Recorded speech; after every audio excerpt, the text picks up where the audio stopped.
to show two words on the screen, and I want you to just kind of focus on one of these words that you feel better characterizes your attitude towards the future. So your attitude towards the future. Are you the kind of person who is always depressed about what's going on in the world? I'm going to give you kind of two categories, and here's the first one. If you're under the category of stressful, this may kind of help to understand you. So you're, again, the kind of person who's always depressed about world events. You're addicted to world news, maybe throwing things at your TV and yelling at the news anchors might be you.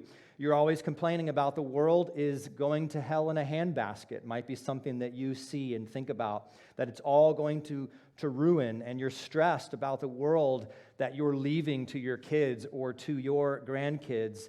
Maybe you're a bit ticked off and you're hating those who voted in the other way, whichever way you did vote, and you're mad because you feel like if they didn't vote that way, then we wouldn't be in the predicament that we're in now. And so somehow the word stressful better represents your current lifestyle. So if that's you, don't raise your hand. I don't want to know, but I'm sure there are many of you who kind of fall under that category. Or you, the word peaceful better describes you.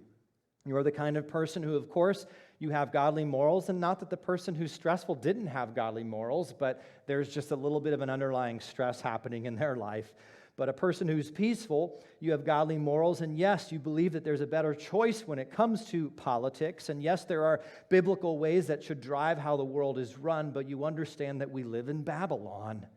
You're trying to do your best in your little corner of the world, and many disagree with your worldview, and many disagree with the worldview that the Bible holds.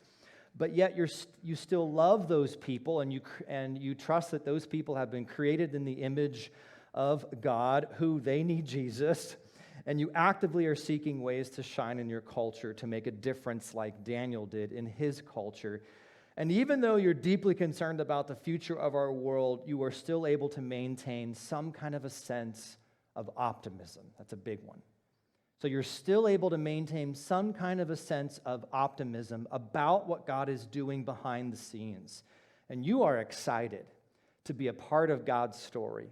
God hasn't joined you in his story, but you want to join God in his story and what he's at work at right now within his life. And you believe that there is a great hope and a great future because Jesus is still on the throne.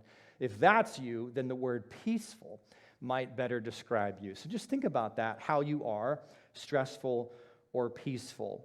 Daniel's prophecy that we are going to jump into right now as we look at chapter 7 and 8 makes all the difference between those two attitudes.